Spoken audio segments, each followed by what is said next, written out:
que fazer para ter fé? O que fazer para manter a fé ou para renovar?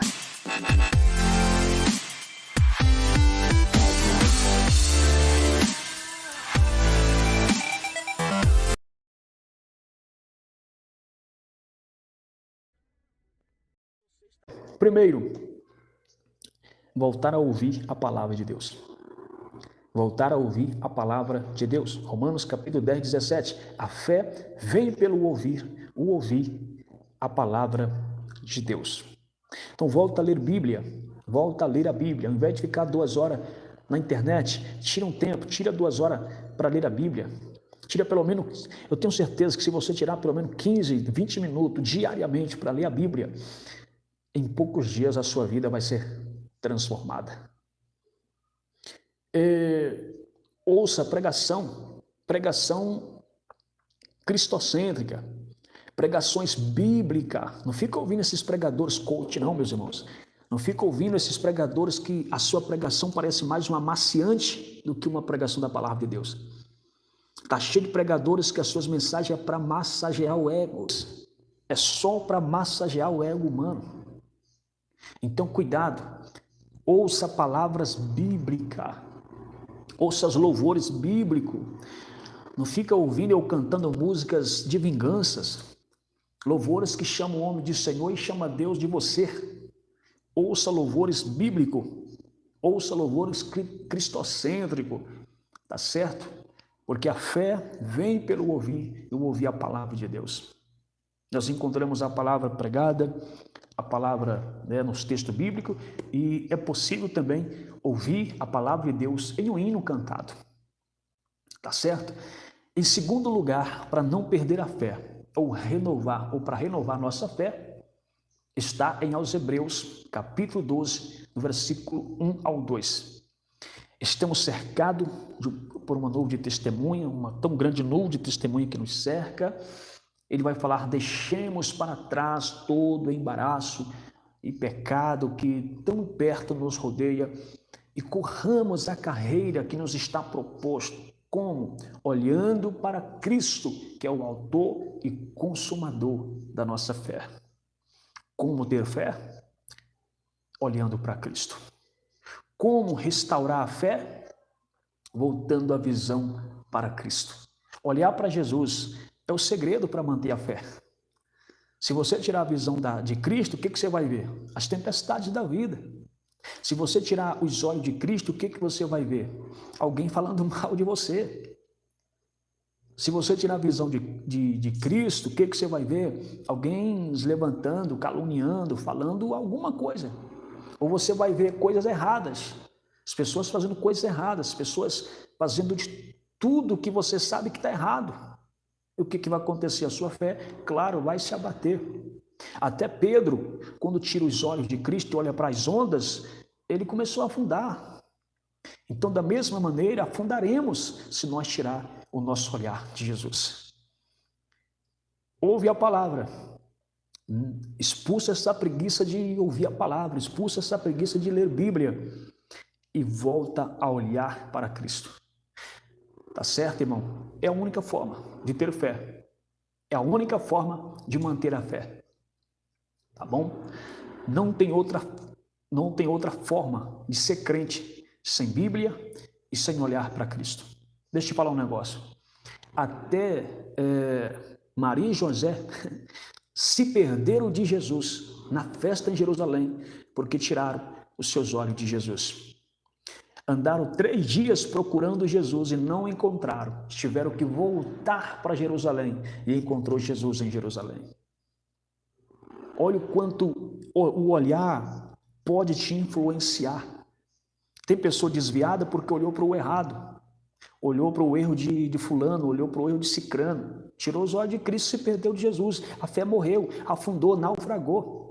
Não, pastor, mas a igreja, o obreiro fez isso, o pastor fez isso, fulano caiu, fulano adulterou. Irmão, se nós olhar para a quantidade de erro que tem no meio do povo de Deus, a nossa fé vai abater. Mas a Bíblia diz: olha para Cristo, que é o autor e consumador da nossa fé. No livro do profeta Isaías 45, versículo 22, olhai para mim e sereis salvo. Então Deus falando, olha para mim. Quer ser salvo? Olha para mim. Quer ter fé? É preciso, para ser salvo tem que ter fé, não é verdade? Porque a salvação é pela graça, porém, por meio da fé. Então é preciso, para ser salvo tem que ter fé, e para ter fé é preciso olhar para Cristo.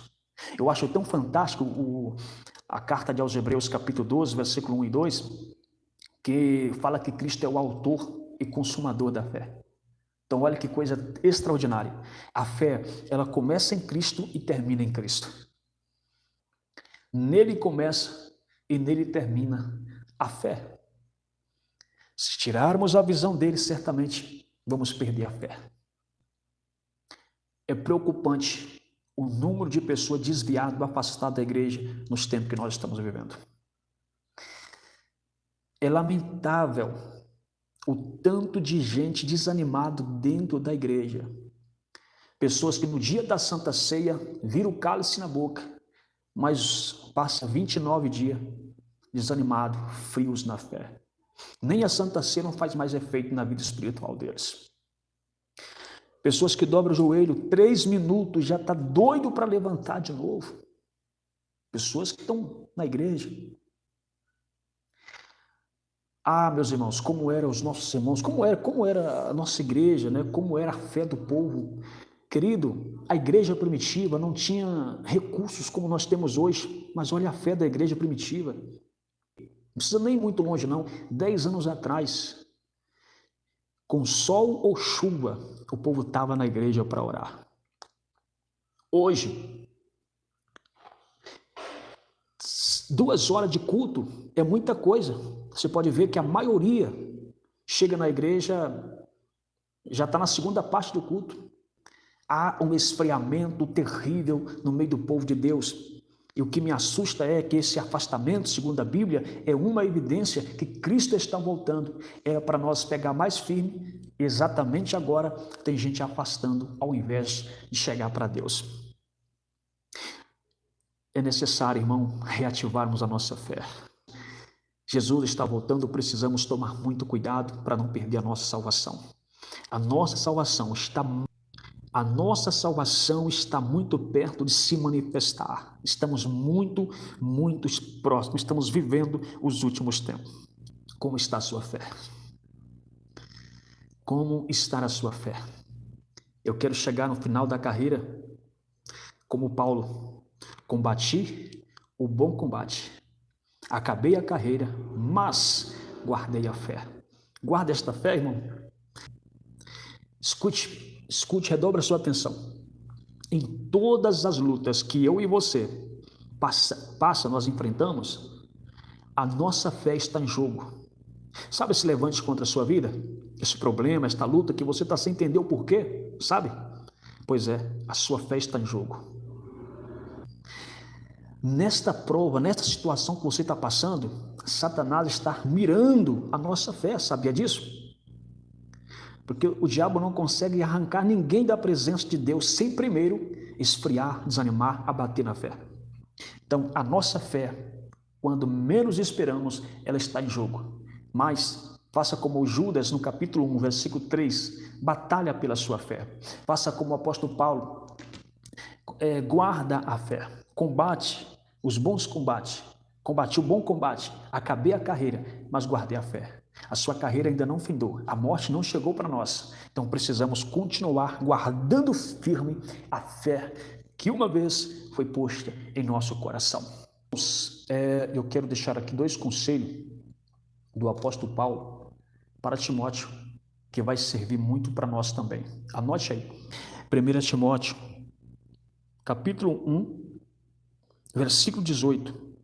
Este mandamento te dou, meu filho Timóteo, que segundo as profecias que houve acerca de ti, milita por elas a boa milícia, conservando a fé e a boa consciência, porque alguns rejeitaram, e por rejeitar, sofreram naufrágio na fé.